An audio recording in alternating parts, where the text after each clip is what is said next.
Something that's not right. There we go. All right. First off, I'd like to thank you for doing this interview with the Hype Magazine tonight. Thank you.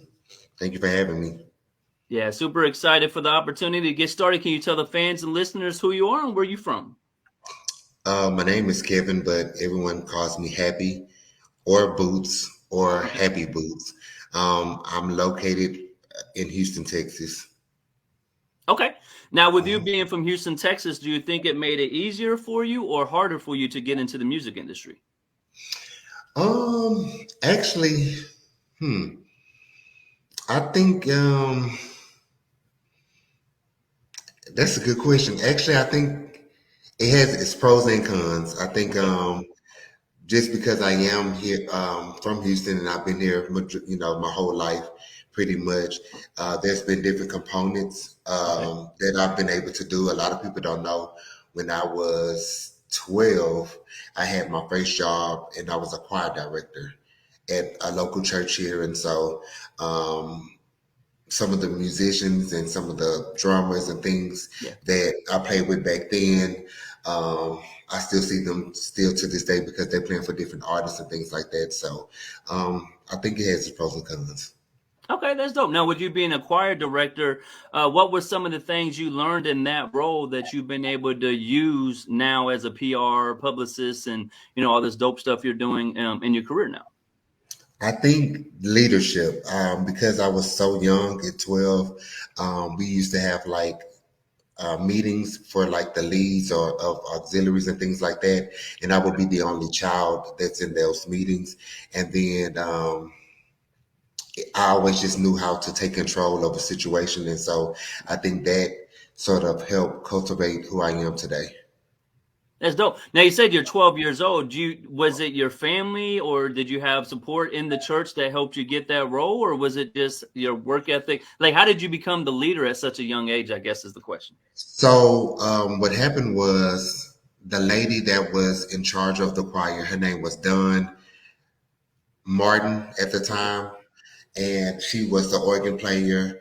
And I think Anita Anderson at the time, she was the actual choir director, but she ended up going to another church, and then it was Dunn. Dunn got pregnant, and when she got pregnant, I think at some point she had to be, she was bedridden for her pregnancy. She couldn't do too much, and so there was another musician there that took her place while she was out, but he wasn't a director, and so it was a lady named Deborah Brown at the time. She was like one of the matrons over the youth. She knew because she seen me, just playing around with the choir and stuff like that after church. And then we also had like a drill team, which sort of incorporating like army type of things in March, but we also did sing. And Okay. I had a position with them, and so I would teach songs then. And so she fought for me to get the opportunity to be able to take that role on. And so that's how I got that role. And it was pretty cool. My family is very religious, so they are in church. So I did have their support as well. That's dope. Now, what made you want to get in the music industry in the first place? Coming from Houston, Texas, what was it about music or entertainment that caught your interest and made you want to get involved? Passion. I always remember doing some type of music, whether I was in the fifth grade and sixth grade.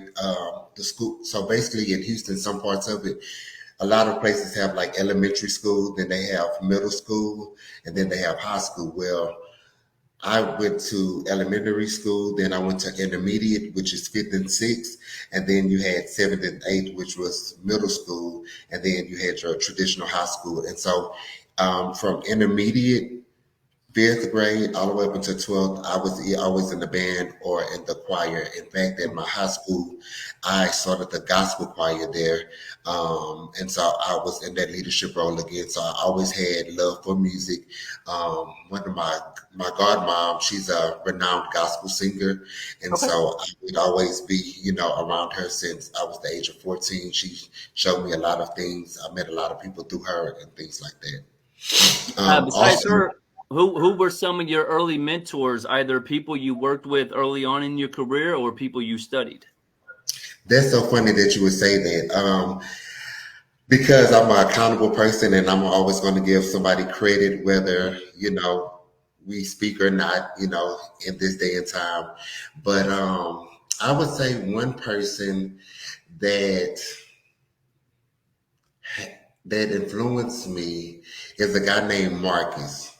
Okay. Um, Marcus, he had some good things about him, some bad, and I try to just take the good, Yeah. things and sort of it brought me a lot of exposure. I remember when I first met him, maybe around about the 2005, 2006 era. He had a role within the Music World organization with like Tina Knowles and Matthew Knowles and things like that. And Oh wow. so just being around him, I got a chance to see how he worked logistics, how he could make a way out of no way, or how he would move someone, a high profile celebrity, through a crowd, and the crowd would not know that this person is that person, and just how Yeah. the security details work and all of that. And so it just, sort of piqued my interest. And I was afforded the opportunity to be around another artist who that was on that roster. That had a certain level of access. And so I was like, you know what? This may be something that I may be good at. And then along the lines of me being in church, and we would have different events and we would need like politicians to come and things like that. And so by being around Marcus, he would give me a few pointers and things like that. And so before you know it, I just found myself doing that. Yeah. Yeah. You And remember one piece of advice or information he gave you when you were working with Marcus? Anything he well, told you? I wouldn't say that I worked with him. I was Okay. just around him. So I want to bring that clarification. We never worked together. It was just that I was always around and I was always invited, Yeah. to that type of situation. Now I do want to bring the to a point that as it goes, I know a lot of people know me as being a publicist or working in public relations, but I do several different things. Okay. So back in 2014, um, I would do showcases here in Houston, and I was very successful at that. Some of the up and coming artists that are still around to this day, they would perform at my showcases back then. And so I just always found myself working. And still to Yeah. this day, I do that. I have one of the biggest entertainment events.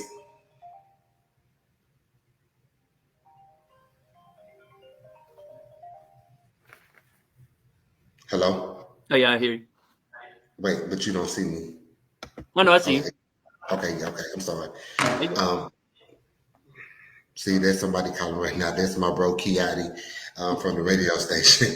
Okay. But yeah, so I'm always doing something. I have one of the biggest entertainment industry events here in Houston that hosts that people travel from Dallas, from Austin, from Louisiana, from Oklahoma to attend to. So I do a lot of things, and that's passion driven.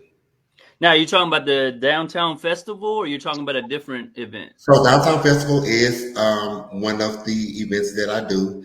Yeah. We did that. The last time we did it was in July. Okay. I put that event together in about 9 days. I had a couple of conversations with some people that I thought would be a great asset to this. What I'm very good at bringing people together, people that never worked together. I will Yeah. sort of like say, hey, this is what I want to do. I think, this will help your situation or what you got going on. And so I created this team and we had a conversation maybe a month before, but then just like being busy, things sort of went. And so it was sort of last minute, but we had over 900 attendees Yeah. come out. Yeah, and it was a big thing here in Houston, and so we're actually in preparation to do Downtown Fest in Dallas. Oh, okay, dope. That'd be fun. Yeah, I seen that you guys had Carl Crawford as one of the guests on one of the outlets, the events out there, and I seen Uh-huh. the attention was so amazing that you guys had to get a bigger venue. So, being a publicist and a PR person, how does it feel when you have that situation where you've done your job so well that the interest is so much higher than what you anticipated to now where you got to get a bigger venue? Like, how's that feel for you and your team? That feels great in that moment. And after I celebrate that moment, I realize that okay, it's tomorrow, so now we got to do that and make that even bigger. You know what I'm saying? Yep. So it's a great feeling, but I don't get a chance to really like celebrate that moment Okay. because I know that tomorrow morning at 5 a.m., I'm on to my next situation, my next project, my next Yeah. assignment. And so, but it is great to be known here in Texas as Yeah. someone that I can pull some things together at the very last minute. And I think that goes just to, you just have to find your method and in your niche. And so for me, I believe that if you're going to be successful in this day and age, you have to have the resources. And mine is Yep. data. So I collect data. Everything that I do, it's data driven. And I have the resources to be able to text these people right now. If social media goes out, I Yeah. don't fret, you know what I'm saying? Because I still have ways to get the word out. And Yeah. people who go to the events that I put on, it's a great experience. A lot of times they're not invited to it, they want to come. And Yeah. so whenever they see me put something out, they're like, I gotta hurry up and find a way to be a part of it. So it feels good, but I want greater things for myself and my Now, when you team. say data driven, for people who's not familiar with that, are you collecting emails when people come to your event? You getting text messages? Are they signing up for your community or your Telegram? Like, can we give a little, not too much of your sauce, of course, but a little bit of how you go about getting that data for other people who are throwing out events and stuff like that? That is correct. So it's much more than putting a flyer up and saying, "Hey, I'm having an event." Okay. There's press releases that needs to go out, and which is standard. And then you have text community, Yeah. and then you also have the email and phone calls. I think people Okay. have started getting away from that. Before I was into entertainment as a profession, I was a banker, Ah, and I okay. worked. Yeah, you got the Yeah, corporate background for you. so I worked for J.P. Morgan Chase. Dope. And then I worked for Frost Bank. Frost Bank is a Texas bank, but it's very traditional. Yeah. Um, I learned both of those jobs. I still use what I learned Yeah. still to this day. And one of the assignments that we had to do at Frost was make calls as a banker. These would Yep. be to our customers. So if they had a checking account, savings account, we wanted to extend the relationship. And the only way we could do that is know what's going on in their life. So we Yep. would make a phone call and, you'll find out, oh, we're getting ready to go on vacation or we're looking to possibly get a home. So then it's like, oh, okay, now I know that I need to um, I need to possibly get them a credit card, or maybe they need to apply for a loan in those things. And so I make sure that even like the artist or person like I'll just say like artists that perform the bigger names, I call them. I don't send a text. I call Okay. them. I may call them on their birthday, or I may just call to see what they got going on. So that way they understand that this is a real relationship. It's not just a one-sided thing. I'm an asset to anybody. So people, when I normally call, they typically answer, and I built that rapport, and so that's what it is. So I would tell anybody, don't get away from the guerrilla marketing. Get out there, touch the people, because the internet is a big help, Yeah. but it's also fleeting. In one moment, a person can be interested in what you have going on, and a swipe up, they'll forget about it. So Yep. you have to make that connection with these people so they know that, oh, Happy is getting ready to throw an event. I need to make this a priority. Yeah. Now you said you started in 2014. Congratulations on 10 years of doing dope events for people in Texas, artists and stuff like that. What was that experience like when you took on that risk? Like what made you decide to do an event in the first place? And how did it go for you at that time? Well, I'll say this, and my brother always reminds me of this. He's a pastor, because sometimes I just am living like he would tell me, like, hey, back when you had your gospel group, you remember you used to throw those concerts and people from Prairie View and Sam Houston University and all of these people would come. There would be no sitting room. It would be Yeah. standing room. And that was just always that. Coming over to the hip hop side, I think it was passion. I knew that while I was working at the bank, even though that was a comfortable job, you know what I'm saying? I couldn't see myself doing that for a lifetime. I Right. didn't think that my purpose was to count somebody else's money or Right. talk about someone else's finance for the lifetime. I felt like I was suffocating. There would be so many things that would be going on, and every day I knew that from 9 to 5, I had to be here, or on this particular Saturday, I had to work, and I would want to do so much more. You know what I'm Yeah. saying? And so, after sort of finagling ways to go to South by Southwest every year and just different things like that, I realized like, hey, this is not what I want to do, and I didn't make a wise decision when I look back, but I just quit on my lunch break. Okay. You quit. You jumped off like Steve Harvey says. You I jumped didn't the even jump. say I quit. I just went home. I felt drained. I was like, I'm gonna take me a nap, but I never woke up. I didn't wake up, and when I did wake up, the bank had been closed, and so I thought to myself, like, nah, when am I gonna tell these people? You know what? I'm not gonna go back. So that Monday, I resigned, and they paid me out for the 2 weeks, and then I became an entrepreneur or just a hustler, right? Yeah. Because now I have to find something that's going to satisfy, my income. So everything that I do, bills, rent, car note, um, every time I open my mouth to eat, I gotta pay for this, right? Yeah. And it can get expensive. So now I found myself getting a TABC certification. So I was bartending, at the Happy Center here in Houston, Texas. I was selling baked goods, Okay. and I'll tell you this, the name Happy Bootz, happy actually comes from me knowing how to bake and me selling baked goods as one of Okay. my hustles. And Yeah. so I kept that name, and things like that. And so I was doing multiple things until I was able to get comfortable in my situation and just say, hey, you know what? I can just do this full time and I don't have to do that. And so that's Yeah. that's How did your family and supporters react to that? You're leaving JP Morgan Chase, this corporate job. Everybody would dream to be in that role. And here you are telling them, I want to go entertainment. I want to go chase my passion. How did your family respond to that for you? they thought I was crazy. They Hey, thought they that, always do. like this boy is just I'll push rockers. He just don't want to do right. You know what I'm saying? And so, um, and it's taking time. I feel that at some point people are just like, man, it's just a sad situation. But now, my brother, my sister is 20 years older than me. Okay. Um, Yeah. and she works in education.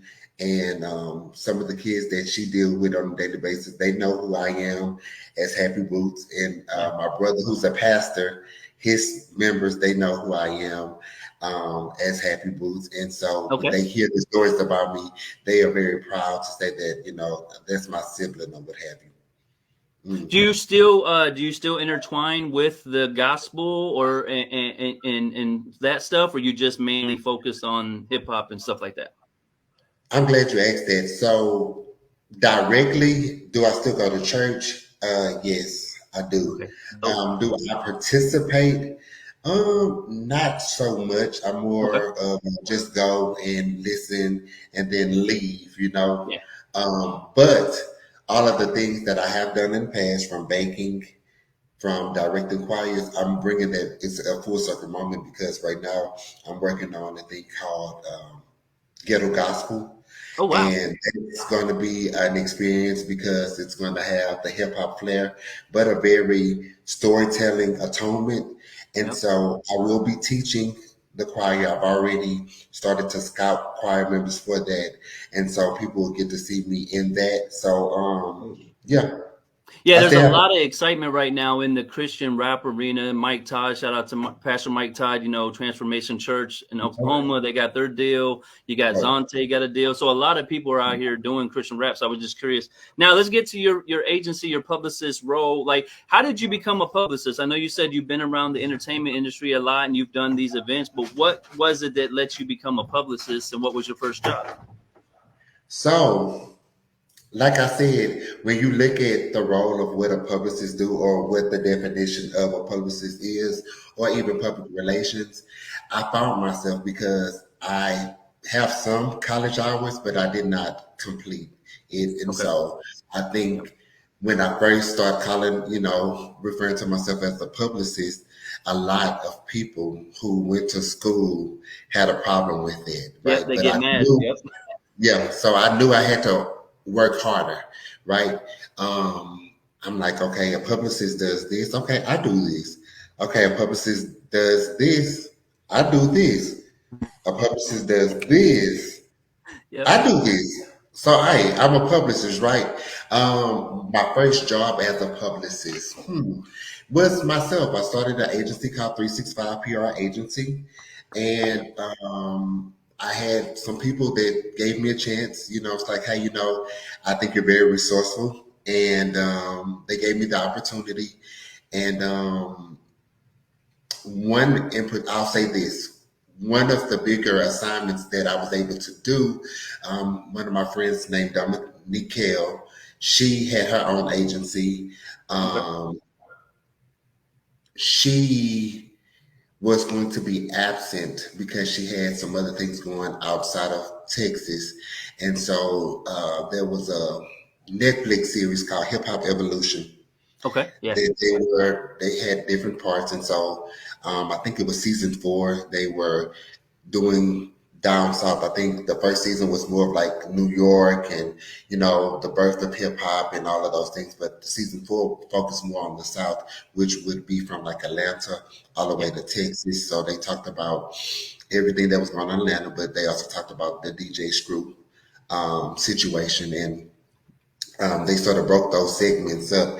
And so I had the privilege to do be a part of the Big Pokey Oh. segment. Yeah. And so she put that in my hands, and I was able to do it. I got my first TV credit for that.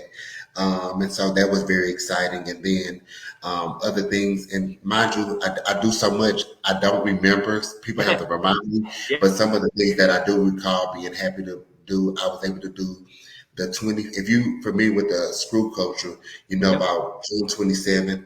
Yeah. I did the 25th anniversary of that. They hired me to do that at the Oh Revention wow. Center here. And so um, that was exciting. I worked with a gospel artist, which is my godmom. She Yep. allowed me to like handle her social media presence and things like that. And then I have a client here named Because. He's a producer. Because works with a lot of different people, but as a producer, if you're not an artist, if you're just an audio engineer and a producer, you're not really known like that, Yeah. right? Yeah. Behind the scenes. I give an example like B King, who just passed Yeah. away.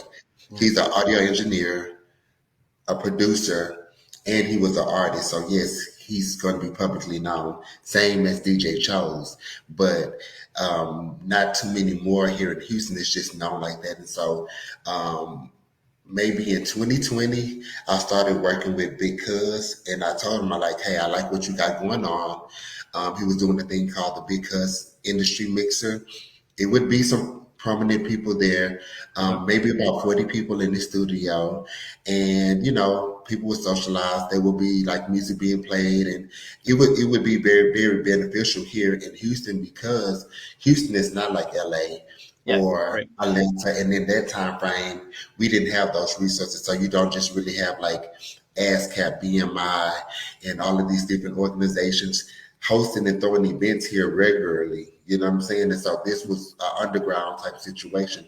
So in 2020, we decided to move forward, and I told him, hey, let's revisit this because mixer. I have ideas on how to make this thing bigger. And so we did. I launched it actually where I'm at right now.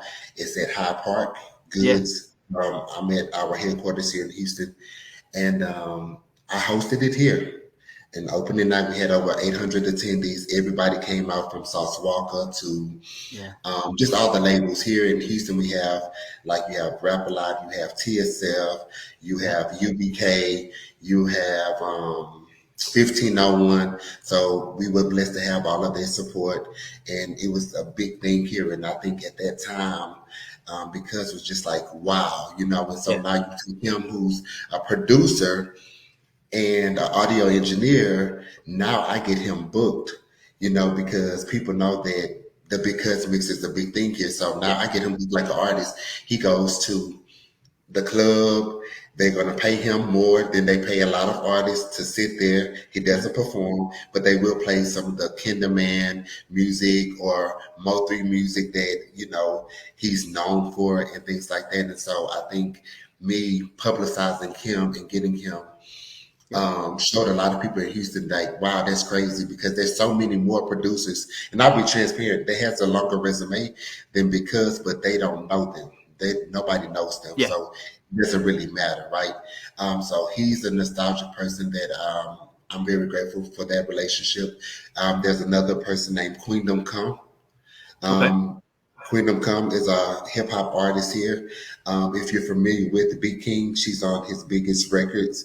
Um, Yeah. on his first hit, you ain't about that Yeah. life.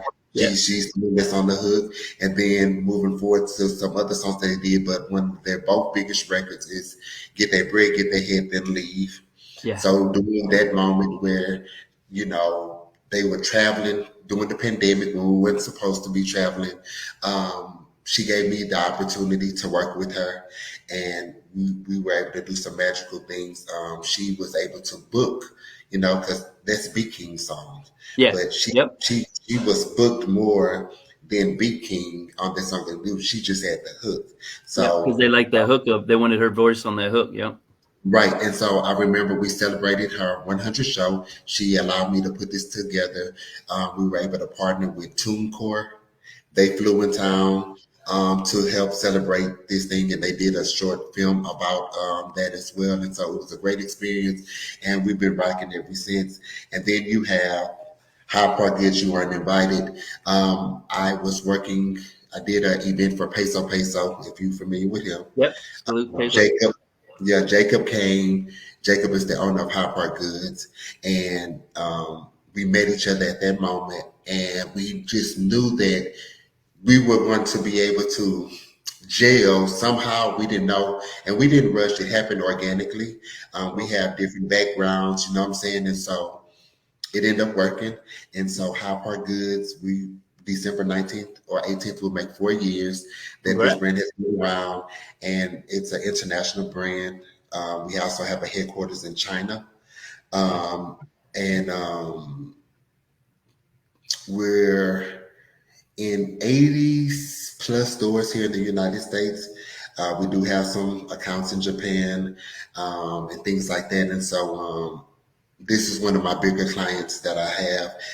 That, you know, I think that's one of the reasons why a lot of people want to work with me. They've been able Yeah. to see what Yeah. we were able to do in such a short amount of time, and they're like, "Hey, we want that." So Yeah. yeah. Now the Hyde Park Goods, as you stated, you guys met and kind of organically came together. How did you take the role of COO, creative officer, on that? Like, how did you get that role, and what's some of your things you've done in that role so far? So CCO, Chief Communications Officer, I handle communications at scale. Yeah. So, and there's other people that you may not hear about it that's even important to the brand as well. They handles like operations, like Angela, Jacob, who's the creative director. Well, Angela and Jacob are both co-owners, but Jacob is also the creative director. In my role, he was creating the dope product.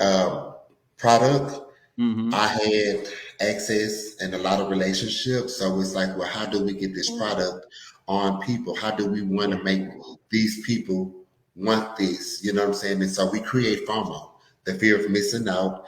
Okay. Immediately, you know, we're able to put this on this person, this person, Yeah. this person, and this person.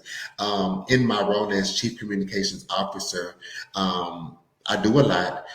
But one of the things that I were able to do, and I'm very proud, along with my brother who just called Kiati, I was able to do a collaboration with the Houston Rockets here. Yeah. Congrats. I heard about that. And so that was great. So many people came out to support that. and we sold out everything super fast. The only thing that remained was some hats Okay. that was left that they continued to sell, throughout the season in their actual store there at the Toyota Center. That was a great thing for me. Another thing was I don't mind doing it because if I don't I want to censor what I'm saying, but I feel like if I put it out there, even if somebody attempt to do it, I don't think that they would be able to do it. So me and Angela created this thing called community nominations. I Okay. want, to work smarter, not harder. We have 80 retail stores in Texas. I mean, in the United States. And so I'm like, hey, I'm in Texas. I don't really know what's going on in Chicago on a day to day basis.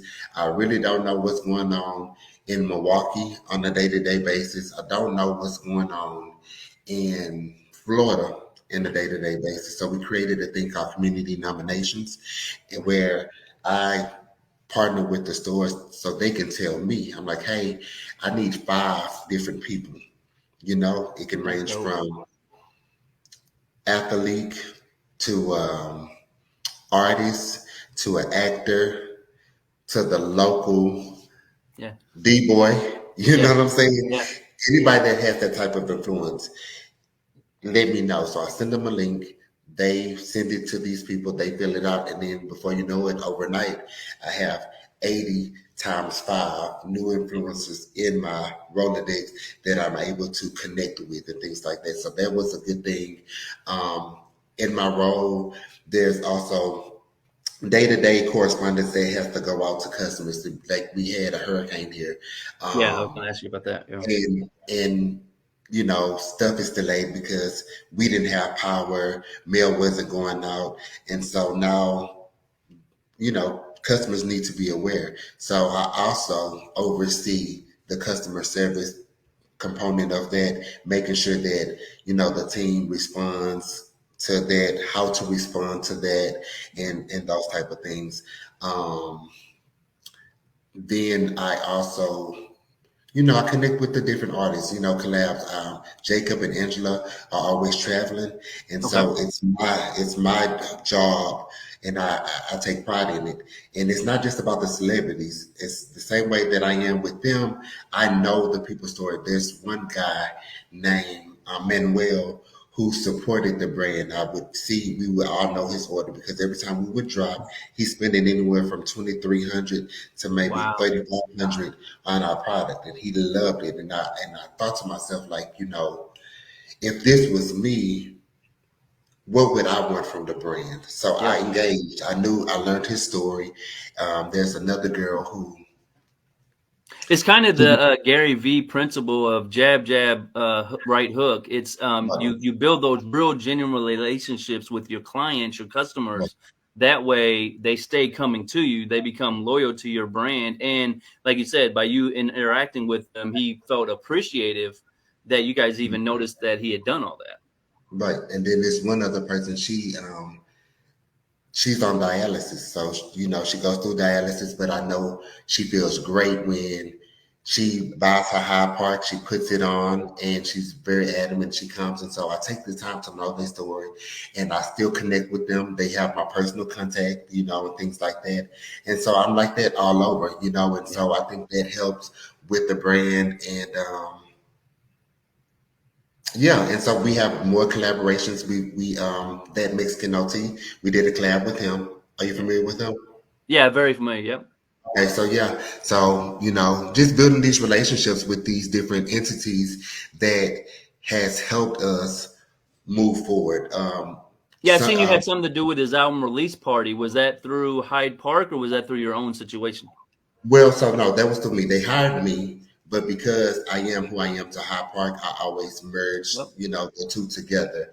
And so, yes, and thank God for those relationships because at this point, OT can have anybody Yeah. work for him to do whatever, but they've allowed me to do his first album release party to Lone Star Luchador. Wow. And then they hired me to do, his label hired me to do his 25th birthday celebration. It was a very intimate thing. And so I've done that. And then, we just, that's my bro. I love Mexican OT. So yeah.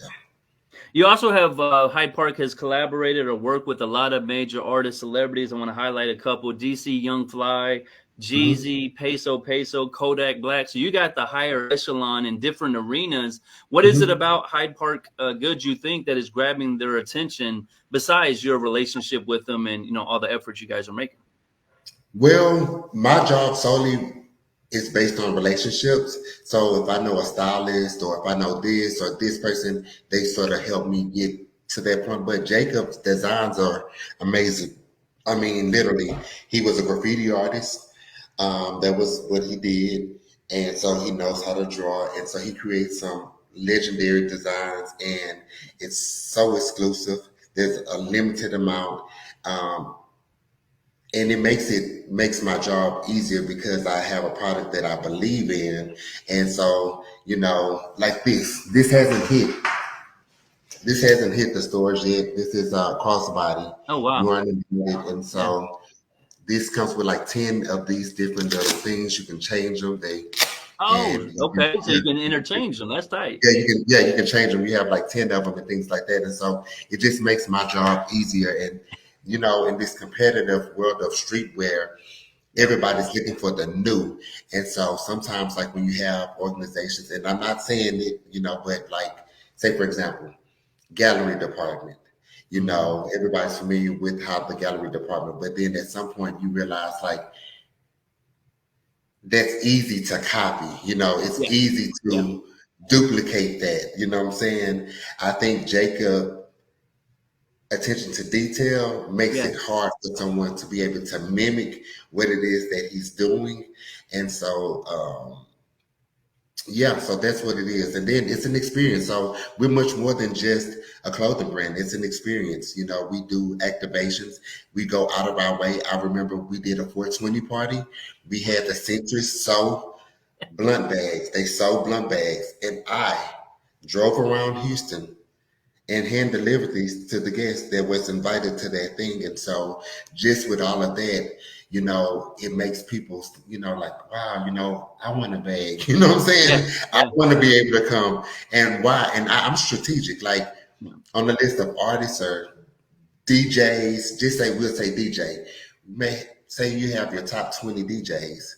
I'm strategic. What I'll do is I won't go get the top DJ. Right.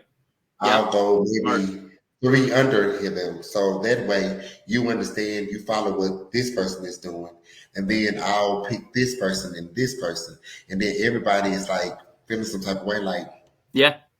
Yeah. I know I'm way better of a DJ than I'm. Why I ain't get picked? You know what I'm saying? And it bothers them so much that even if they just see me out at the club, or something, they bring that up every time. And so I know that, I'm doing my job, but because they want to be invited so bad. As though I seen you did an active. Speaking of activations, as a publicist in your PR agency, you do activations all the time. You did one for the baby recently. How did that experience go? I saw it on your social media. Like it looked like it was pandemonium and everybody was excited. But from your viewpoint, how did that event go for you guys? So it's great for us because, anybody who wears the clothes, we're always appreciative of it. I'll be honest. I'm so strategic that I work smarter and harder. I don't need to be everywhere, as long as I Mm-hmm. have representation there. So I'll be honest. One of my partners, Mike Mills, my brother, he is the one of the owners of The Closet, Okay. which is a boutique store here in Houston, Texas. It's located on the second floor of Johnny Dane. This is the place where a lot of celebrities go to get their apparel when they're here in Houston. And, he'll let me know, like, hey, such and such is going to be in town and he's supposed to be coming here. Okay, hey, this is what I'm going to send this over here. We're going to do this. And, that's how we did it. Because honestly, I never met the baby. I have Okay. never met him. All right. But it comes to my desk and I make sure that it happens, So. Yeah, it's interesting because everybody thinks because you're at an event, you're bringing all these artists together that you're like best friends with them. A lot of times, like you said, it's just it's a co-sign by somebody they know and respect that gives them your information and they're in your city, and then you get to do some dope stuff together. But it doesn't mean you guys are best friends now. But I love that you're doing that because it shows how powerful the brand is in Houston, Texas. Anybody who comes in town now, they're saying, hey, you need to, get with Happy Bootz and set up some activation or something. So that just goes to your guys' work ethic and how powerful the brand is.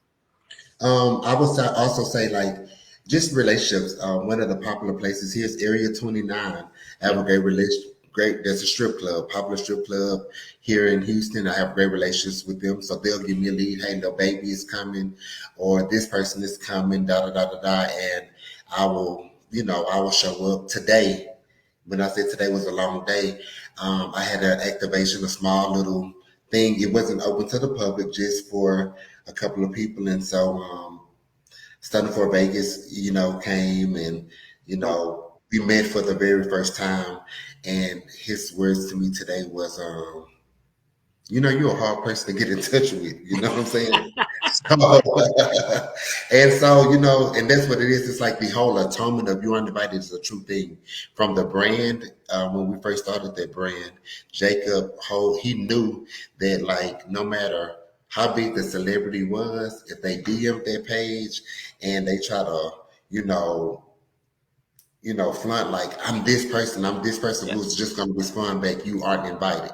And so it didn't matter who it was. Hey, I'm such and such. I want to wear your clothes. You aren't invited.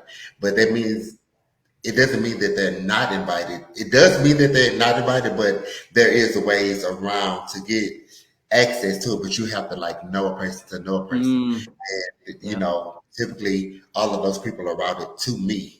Like they have to figure out like, you know, it's this person. And so people can Google, like, there's only one person, and I get calls from everybody because on press releases, it's either my New York number, Okay. my Houston number. You know what I'm saying? It's a public record. So people call and, hey, da da da da, or they send a text or something like that. And it's just sometimes overwhelming or even underwhelming, right? And so just finding a way to sort of navigate that and still touch the community. And I try to bring a balance around that, you know what I'm saying? So it's not like we cloud chasers because we not. We don't care. We do our own thing. You aren't invited is a thing for real. Like we don't care if you don't like our designs. You don't have access to buy it anyway. You get what I'm saying? So No, that's dope. just Is a lot of times when you give exclusivity to something, like you said, you make them feel like they're missing out of it, and then without saying any names, what's the craziest celebrity or star you had to tell that to? Like, not saying their name, but you have a story of someone who reached out to you, and you're like, "Yo, you're such and such, but you aren't invited," or anything like that. yeah, a lot of artists. I mean, you know what I'm saying? So this is actually before I got with the brand. They did this at the early stages. They did a collab with Cool Kicks out in LA. Oh, yeah, And so yeah, Pooh Shiesty attended and he copped some merch and he okay, wore it. And actually, at that time, we were not sold anywhere. We didn't okay, even know, Jacob didn't even know what he wanted to do with the brand. And a store from Milwaukee, Wisconsin, did their research, figured out how to contact, and that actually became our first wholesale store. A oh, lot of people think that the brand, is a Houston brand or something like that, but no, Houston wasn't the first city to carry High Park. It was Milwaukee, Wisconsin. yeah. Unfortunately, a lot of times it's somewhere outside of. I'm from Indianapolis, Indiana. It's outside your home market that grabs onto it, and then the home market says, "Oh, well, we've been down since day one too." So, I mean, it's pretty great Well, how that. well, you know what? As I think about this, we hold Sauce Walker and we hold Sancho Saucy. If you're familiar with him, Yep, TSF. Yep. very dear to our hearts.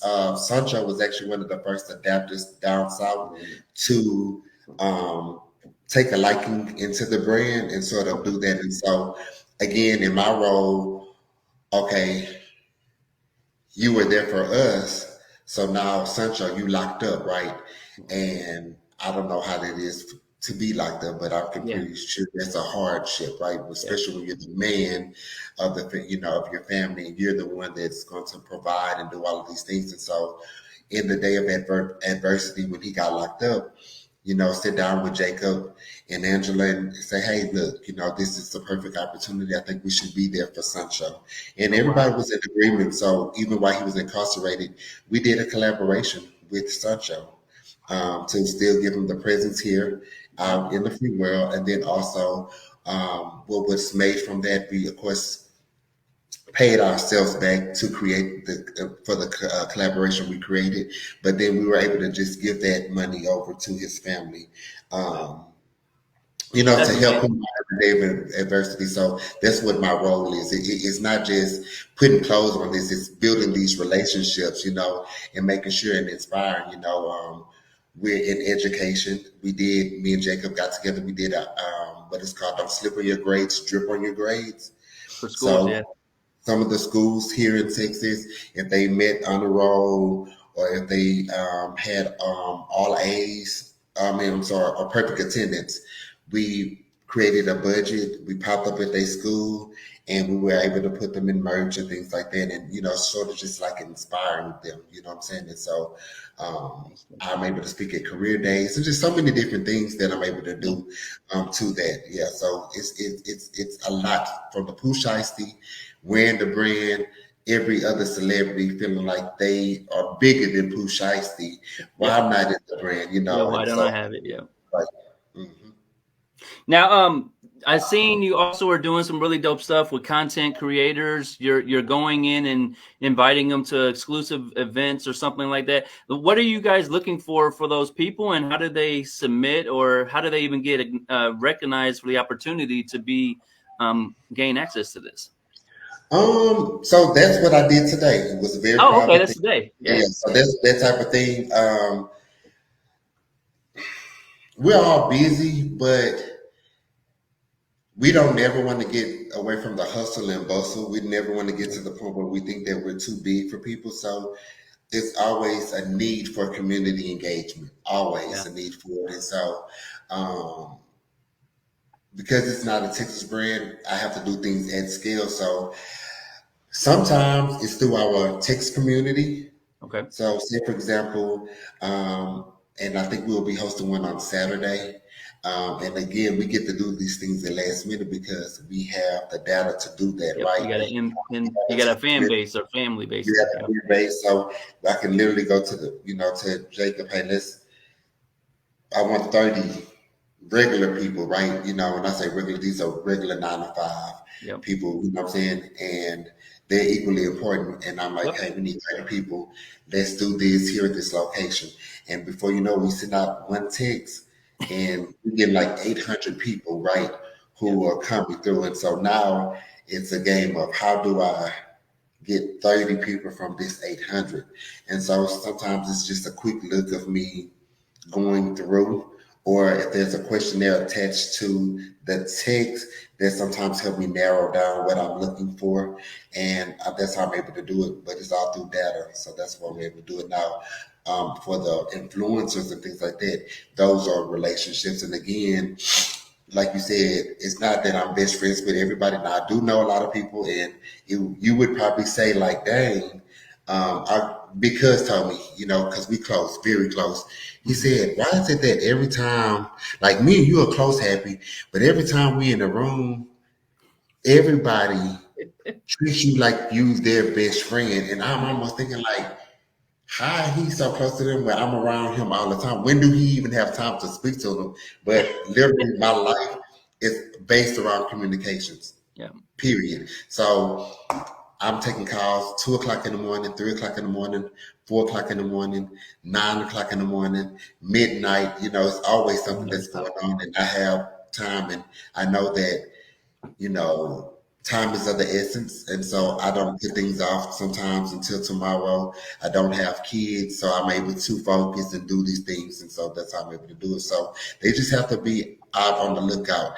Typically, it's through our text community. If you want to be an ambassador, you want to know more about the brand, you want to know more when our drops are, you can text our community number and I'll give that to you. I don't know it by heart, which I Okay. should.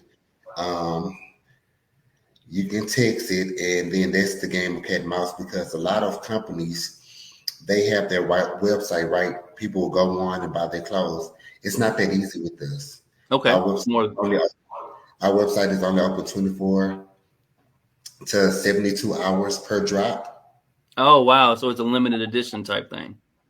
Yeah, and you have to have a password to shop with us. So you can go to our website all day long, but if you don't have a password, you won't be able to get on to see anything or to purchase. And Wow. so for a person who is interested, I'm sorry, hold on. I turned You my, here it is. Interested in learning more about that particular brand, you can text the word COP, COP, to, hold on, Yeah, now your phone's gonna blow up. 405 251 8990. Here, that's 405 251 8990. And then that begins the game of cat and mouse. Because once you text that, it's no guarantee that you're getting the password. You have to follow the next steps to be able to do that. Wow. Okay. That's dope. Now you mentioned your team a few times, Jacob and Angela. How important is a team to you and your agency and all that you're doing? And who's some of the team members you haven't mentioned that really help put everything together for you guys? Um, so you have Jacob, Angela, you have Q, High Park Q. He's from Dallas. Um, he's a very important person to the brand because in the day when we didn't have a lot of wholesale stores, he was coming to Houston, spending his own money on the Mm, brand and taking the brand back to Dallas and selling this stuff like crazy. I mean, like hotcakes. And then now he's over so many stores. So as far as like the Dallas market, and one of the stores in Dallas is Royalty, which is one of our bigger accounts, right? Um, he oversees that, you know what I'm saying, and so many other stores. So we are the main people as when it comes to the upper echelon of the brand. However, there's a whole team out in China that, I could call them all by name, you know what I'm saying? But they're equally important because these people are sewing, these people are, helping with the designs and all of those type of things. And then the people here um, at the Houston headquarters, they play an intricate part. I don't want to call their name because they mm, don't have public roles, and so I yeah. would rather keep that like that. But yeah, Yes. we all play a Now, do you role. have any upcoming events we can announce or people can circle on a calendar for you, either through? Well, Uh, I have another event like I had today, tomorrow, um, which is more of like an influencer type of thing. And then on Saturday, we'll be doing an ambassador thing. And as soon as I get that information, I'll shoot that out to you as well. So okay. that way you can have that information. Then I'll be in Dallas on Tuesday doing the same type of event. I've already have a long list. I have to narrow that down because it's like a list of 37 and Okay. I don't know more than 10 people. So it's like, well, how do I get that down? You know what I'm Yep. That's saying? the And hard part. Yep. yeah, it's a hard part. Because So, everybody says they want to do these type of things, and it all sounds good until you got 1,000 people that want to be involved, but you only got 10 slots. Now, the hard part is how do you start bringing it down? Like you're praying for a big crowd, and then you get to the point where the numbers are exceeding that. And like I said, right, that's the hard part is figuring out how to wind it down. right. Um, as far as open to the public, I'm working on something for the brand for December. It will be our 4th year anniversary. Oh, And so congrats! I'm still working on the logistics of what that's going to look like. Um, but every 45 days, you know that we are having our drop. Sometimes when we have the drop, it's not only online, we do pop-up shops at different places. And it's crazy because we won't announce the pop-up until the day before the pop-up. Okay, And, so, and you have to think about that. Like I'm in Houston, but I'm going to go to Dallas to do a pop up. How is that really going to turn out? But thanks to data, we know that hey, this many people from Dallas have purchase this. We have this many telephone numbers and stuff like that. So it sort of makes it a little bit easier. Yeah. Now, outside of doing these dope events and working with Hyde Park, what do you like to do for fun? Like, if you got some downtime to yourself, what are you doing to enjoy yourself? I'm very chill. Okay. There's a local bar here that I go to. It's like Cheers to Me, Okay. where everybody knows my name. They treat You me walk so in and well. they scream happy. Yeah, they do. Yeah, they some awesome people. The owners there are super great. So I definitely enjoy my moments. I go there by myself a lot of times. Um,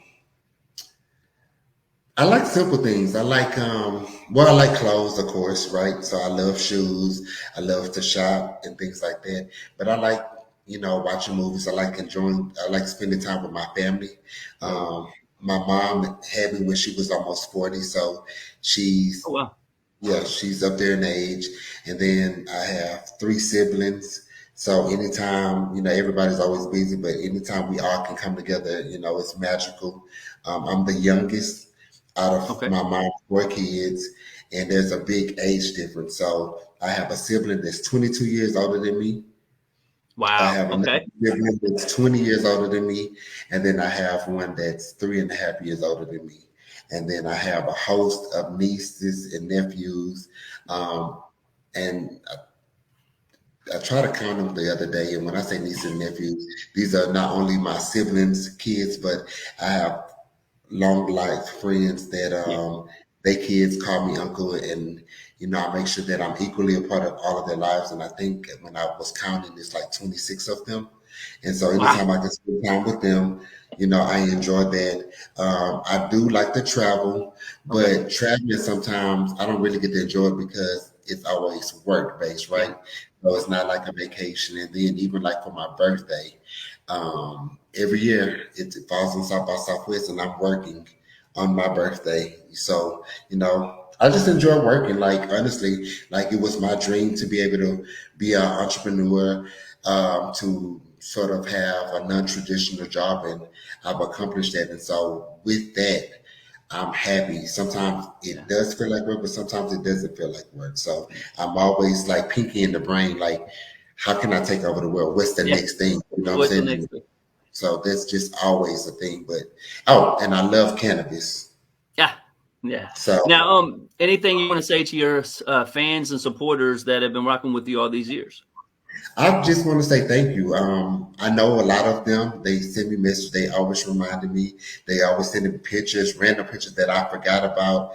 Where I've had some like crazy hairstyle over the years, and different things like that. And so I just want to say thank you.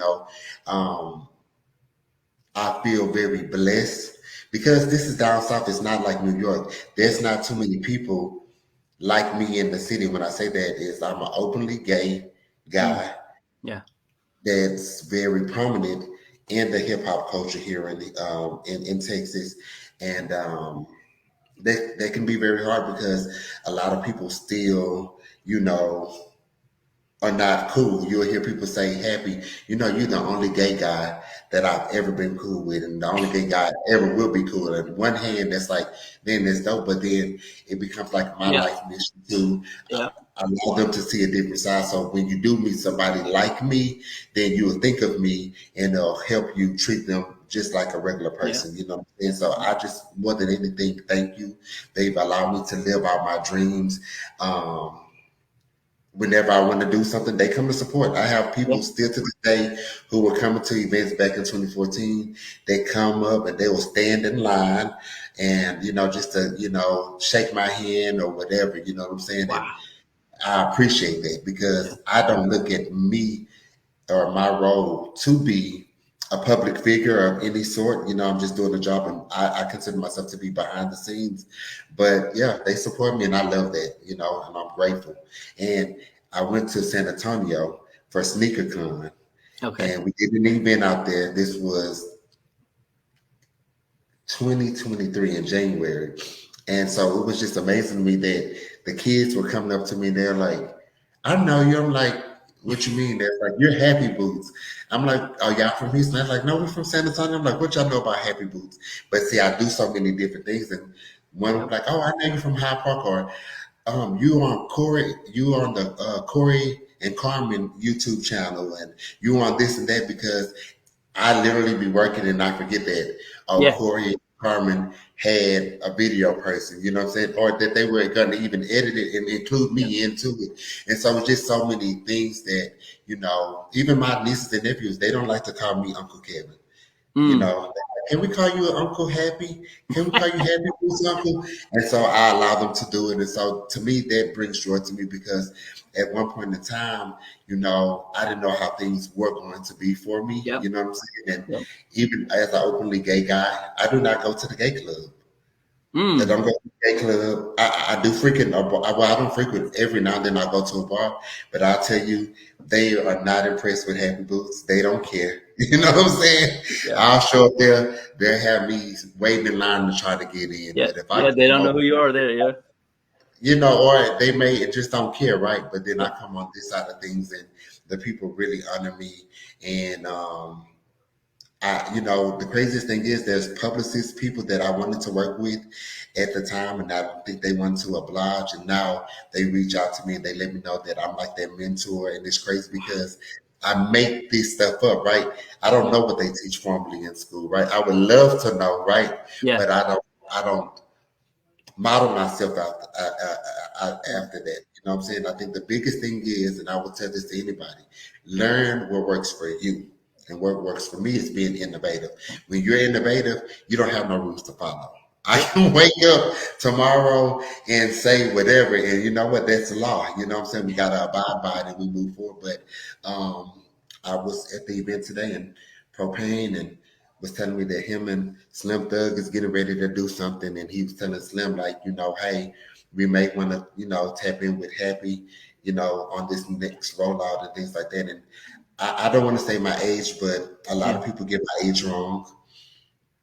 A lot of people think I'm way younger than what I am, Okay. and it just shows you, you have to stay relevant because Yeah. if you've been out of school 10 years or 15 years or 20 years, this is 20 years of people, right, who do not know who you are. Yep. So it's like, how do you continue to put this into people's face? And so I work with the education system here in Texas. I'm always at schools. I'm always making myself available, inspiring people, giving them opportunities. There's so many people who wants to be a clothing designer. I was with my brother and them, and I don't even think that they looked at me like that. My nieces and nephews, I never thought that one day somebody would want to follow my footsteps, right? Right. Because my brother is a tough cookie to come behind. He's the one with all of the degrees. He has Mhm. so much going on, right? Um, and it could be intimidating, you know what I'm saying? Yeah. Just when you like trying to battle with yourself, like trying to see like, okay, he's doing this, I'm over here, I'm slacking. But one of my nephews told me, he was like, we had this thing at school and we had to say what we want to be.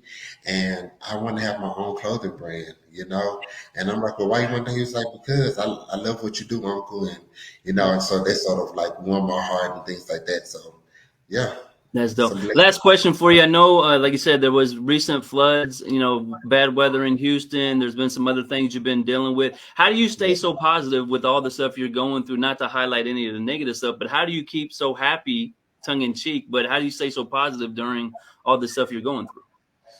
I think just through life, I've had some battles that I had to overcome, right? And the more intense these battles are, the more you can sort of just like, shrug your shoulders and know that like I got to keep it going on. And I'll be transparent. I never talk about this publicly.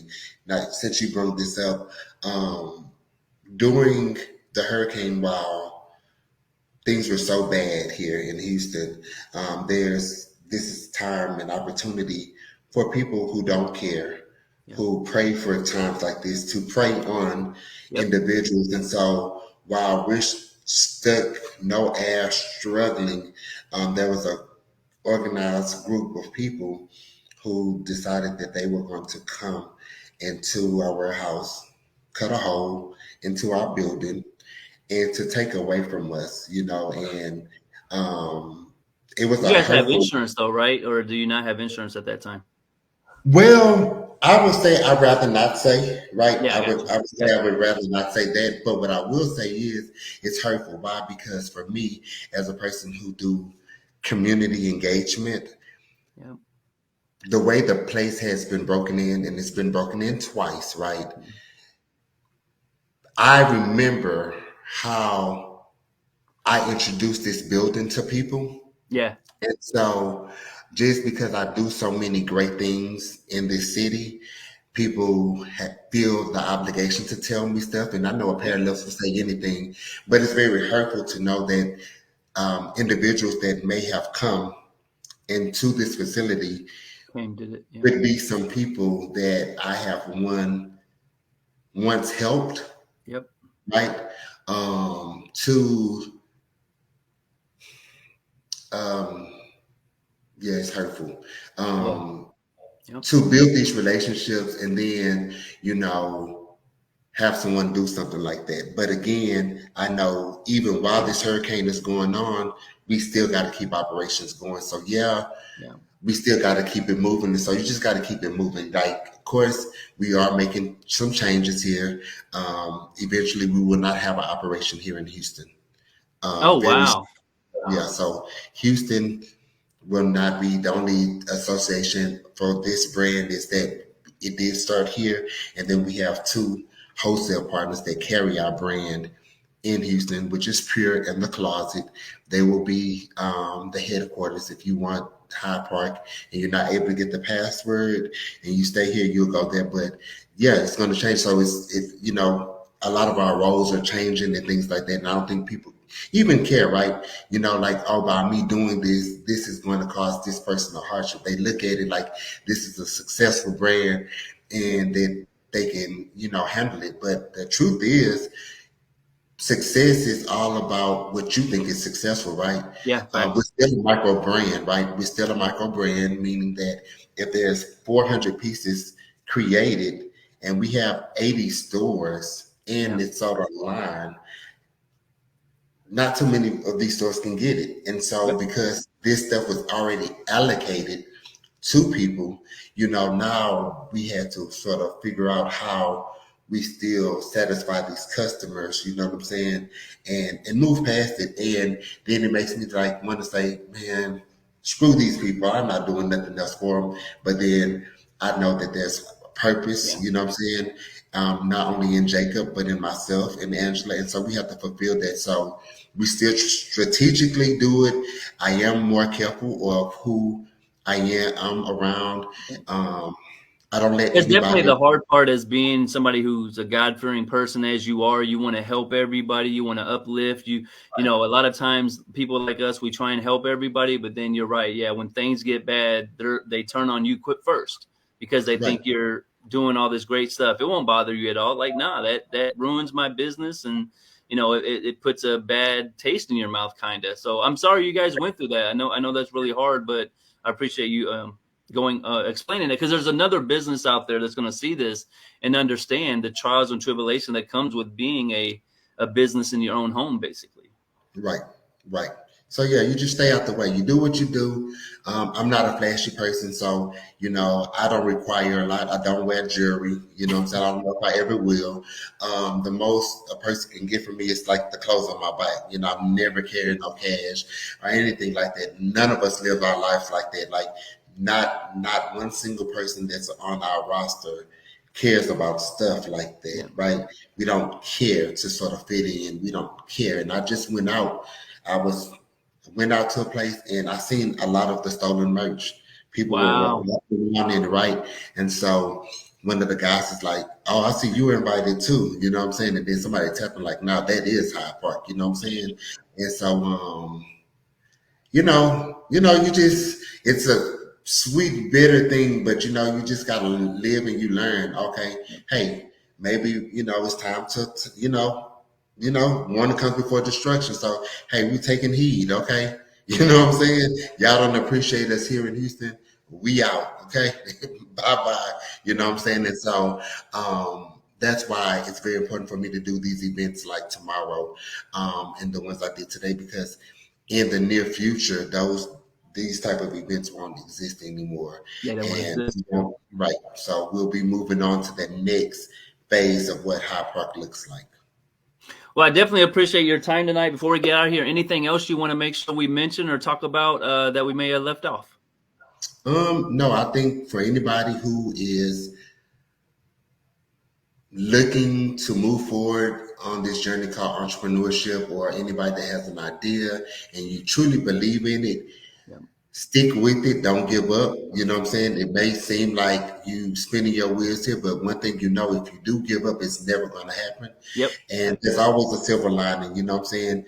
I know that the people that has, come, and even since then, like it's crazy because they continue to try to come and and do whatever they do. But thank God for technology and resources. We've been able to stop the last 3 attempts to people doing it, and we just move forward. Like I said, anything is replaceable. You know what I'm saying?